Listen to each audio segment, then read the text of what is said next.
बच्चों सभी को नमस्कार। सभी का स्वागत, सभी का अभिनंदन। आपके साथ आपके माता पिता, छोटे बड़े भाई बहन और मेरे बहुत ही रिस्पेक्टेड अध्यापकगण सभी का स्वागत करता हूं। आशा करता हूं कि आप सभी बहुत अच्छे होंगे, स्वस्थ होंगे। जहां पर अपना ख्याल रख रहे होंगे वहां पर ही अपने कोलीग्स का, अपने छोटे बड़े भाई बहनों का बड़े होने के नाते बहुत सारा ध्यान रख रहे होंगे। और उस भगवान से मैं हाथ जोड़कर विनती भी करता हूँ, प्रार्थना करता हूँ कि मेरे सभी बच्चे बिल्कुल ठीक ठाक रहें और स्वस्थ रहें। प्यारे बच्चों, आज हम हिंदी की इस वीडियो में बात करेंगे पाठ नंबर 2 की। पाठ नंबर 2 में आज हम क्या पढ़ेंगे इसके बारे में अभी आपको बताने वाला हूँ। पहले ये बता दूँ कि आपने पहले पिछले वीडियोस में पिछले एक मंथ से जो वीडियो आप हिंदी की देख रहे थे उसमें जब बोलो तब हंसकर बोलो कविता जो थी हमने बहुत ध्यान से पढ़ी थी। उसकी अभ्यास भी हमने की थी, कॉपीज़ पे काम भी किया था। और उस अभ्यास को करते हुए हमने देखा था कि हंसकर बोलना एक ऐसा गुण है जो हर व्यक्ति में एक व्यक्तित्व के रूप में होना चाहिए, उसके जीवन का एक अंग होना चाहिए। जब आपने बोलना है तो हंसकर बोलना है, सोच समझकर बोलना है। इस कविता में जो हमने पिछले कुछ दिनों से पढ़ी थी उसमें सीखा था। शिक्षा एक सरल माध्यम है जिससे हम लगातार बच्चों सीखते हैं। आज के इस पाठ में भी हम कुछ नया सीखने वाले हैं। प्यारे बच्चों, बात में शुरू करने से पहले आपसे विनती करता हूं कि सभी बच्चे आप अपनी कॉपीज़ पेन ज़रूर निकालें ताकि हम जो कठिन शब्द हैं उनको मैं साथ साथ अंडरलाइन करूँगा, उनके नीचे लाइन लगाऊंगा। आपने उसको कॉपी पे सुंदर सुंदर करके लिखना है। फिर जब हम अभ्यास करेंगे तो सरलता से इसको करते चले जाएंगे, आगे इसको बढ़ाते चले जाएंगे और जो भी कठिन शब्द आएंगे उसके बारे में विचार करते रहेंगे। तो प्यारे बच्चों, आशा करता हूँ आपका पढ़ने वाला सामान कॉपी पेंसिल आपके साथ होगी, बुक आपके साथ नहीं होगी, क्योंकि बुक पिछले कुछ दिनों से आ चुकी हैं। शायद जब ये वीडियो आप देख रहे होंगे तो हिंदी की बुक आपके हाथ में होगी। तो प्यारे बच्चों, शुरू करते हैं। बच्चों, जैसे आजकल आप देखते हो कि आप पॉकेट मनी लेते हो अपने माता से, अपने पिताजी से, तो वो आपको 1 या 2 रुपये नहीं देते।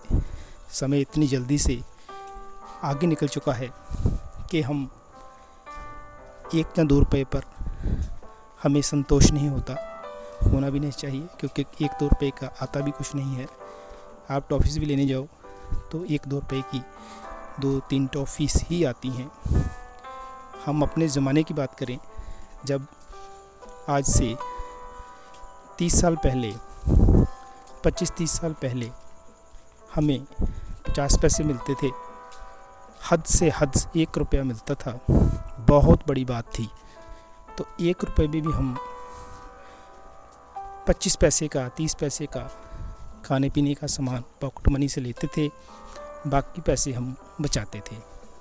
लेकिन आज आप बच्चों 10 रुपये से लेके 50 रुपये तक ऐसे ही खर्च डालते हो जैसे कोई बात नहीं है।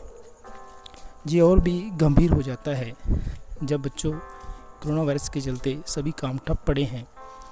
आपके पिताजी को, माताजी को काम करने में दिक्कत आ रही है। क्यों आ रही है? काम ख़त्म हो रहे हैं क्योंकि लोग बाहर नहीं निकल रहे हैं। तो कोशिश कीजिए कि पैसे माता पिता से कम मांगिए, संतोष रखिए। कम पैसों में आप भी गुजारा करना सीखें, क्योंकि समय कठिन है, समय निकल जाएगा। लेकिन इस समय को हम सदुपयोग करते हुए हमने पैसों को कम से कम खर्चना है।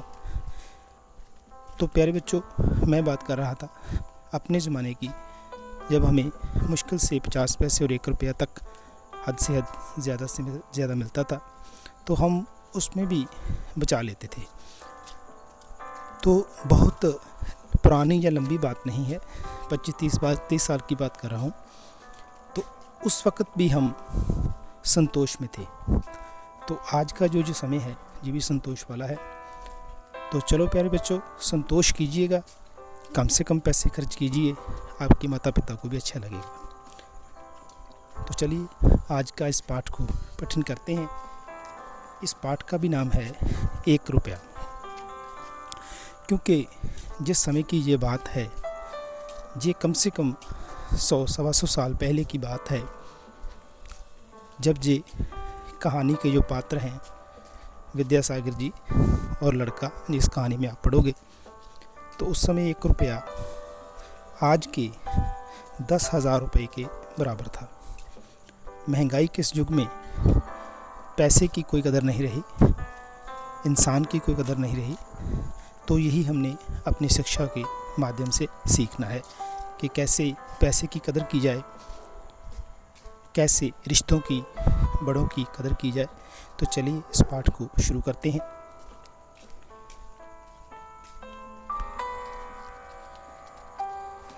एक बार ईश्वर चंद्र विद्यासागर, ये उनका नाम है बेटो, ईश्वर चंद्र विद्यासागर कहीं जा रहे थे। एक बालक आया और बोला, 1 रुपया दे दो। विद्यासागर बोले, यदि मैं तुम्हें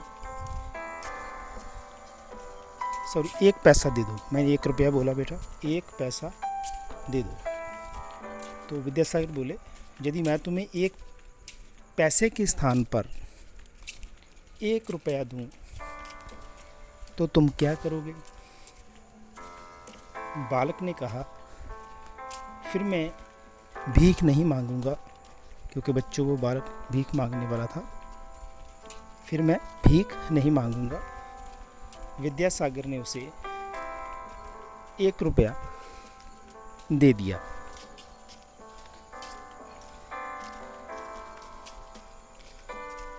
कई साल बाद विद्यासागर बाजार में घूम रहे थे, तो एक युवक ने उनके चरण छुए और प्रणाम करते हुए बोला, मैं वही हूँ जिसे आपने 1 रुपया दिया था।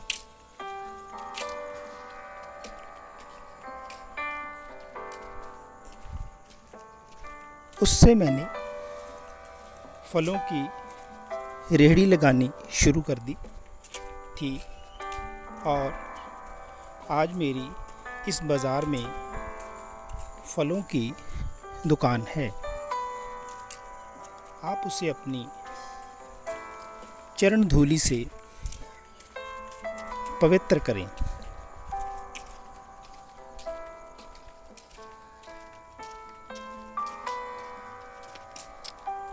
तो देखा बच्चों, छोटी सी इस कहानी में बहुत कुछ सीखने लायक है। जैसे अगर वो बच्चा चाहता, जो भीख मांगने वाला बच्चा था, अगर वो चाहता तो वो ये भी कर सकता था कि उस 1 रुपये से अपने लिए कुछ खिलौने ले लेता, खाने पीने का सामान ले लेता। लेकिन देखिए, उस बच्चे ने यहाँ ईमानदारी का सबूत दिया, वहीं पर धैर्य का बिल्कुल कड़ा सबूत देते हुए, अपनी मेहनत दिखाते हुए 1 रुपये से फलों की रेहड़ी लगानी शुरू कर दी। आप सोचते होंगे 1 रुपये में तो कुछ भी नहीं आता, फलों की रेहड़ी कैसे लग गई? तो मैं फिर से याद करा दूं, ये 100-125 साल पुरानी बात है बेटा। जब 1 रुपया 10,000 रुपये के बराबर होता था। उसकी वैल्यू, उसकी कीमत जो थी 1 रुपये की, वो 10,000 के स्थान पर थी। तो 1 रुपये से फलों की रेहड़ी लगाते हुए वो इतना बड़ा दुकानदार बन गया, फलों के बाज़ार में इतनी बड़ी दुकान का मालिक हो गया कि विद्यासागर जी को आते देख पहचान लिया और उनके चरण स्पर्श करते हुए बोला कि मैं वही बालक हूँ जिसे आपने कई वर्षों पहले 1 रुपया दिया था। तो विद्यासागर जी बहुत खुश हुए। उन्होंने बालक को शाबाशी भी दी। उनकी आंखों में आंसू भी आए होंगे, क्योंकि जब कोई बच्चा मेहनत करता है तो प्यारे बच्चों, जैसे माँ बाप को प्यारा लगता है, आपके माता पिता को प्यारे लगते हो आप, जब आप अच्छे काम करते हो, मेहनत करते हो, तो वहीं पर आपके गुरु, आपके अध्यापक जो हैं, उनको ऐसा महसूस होता है जैसे उन्होंने चांद पर पांव रख लिया हो। मानो उनको इस तरह अभाव होता है जैसे उनकी मेहनत सफल हो गई है। तो प्यारे बच्चों, इस कहानी से यहाँ शिक्षा तो मिलती है कि मेहनत करनी चाहिए, बचत की हमें वृत्ति रखनी चाहिए, दूसरों के लिए सोचना चाहिए, सत्कार की, रिस्पेक्ट की भावना रखनी चाहिए। ये सारी बातें हमें इस पाठ से सीखने को मिलती हैं। आशा करता हूँ आपको ये जो पाठ है, ये कहानी है, आपको अच्छी लगी होगी। आप भी इस कहानी के पात्रों से मिले होंगे और सीखा होगा कि कैसे ईमानदारी, मेहनत और मान सम्मान, सत्कार की भावना अपने दिल में रखनी है। दूसरों के लिए, बड़ों के लिए, छोटों के लिए प्यार रखना है। तो इस कहानी को 2-3 दफ़ा पढ़िए, इस वीडियो को 1-2 दफ़ा ज़रूर देखिए, बहुत अच्छा आपको लगेगा, ज्ञान में वृद्धि होगी, बहुत सारी जानकारी मिलेगी। तो आज का वीडियो यहीं तक। जाते जाते कठिन शब्दों का मैंने वादा किया था, तो सभी बच्चे कॉपी पेन निकाल लो। कठिन शब्द मैं अंडरलाइन करने जा रहा हूँ, तो सभी बच्चे करेंगे। सबसे पहले ईश्वर,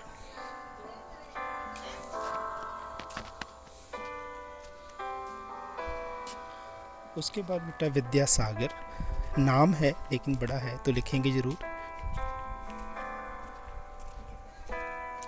उसके बाद बालक, छोटा शब्द है लेकिन इसको भी हम नोट करेंगे, लिखेंगे।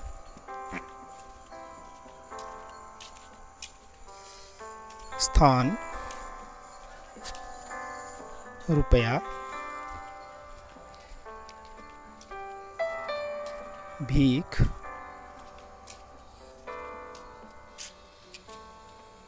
मांगूंगा। नेक्स्ट पेज पे चलते हैं बच्चों। वीडियो को पॉज करके आप ये अंडरलाइन शब्द जो है लिख सकते हो।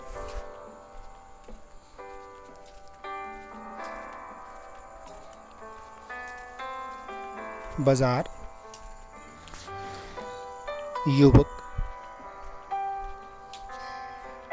चरण, प्रणाम,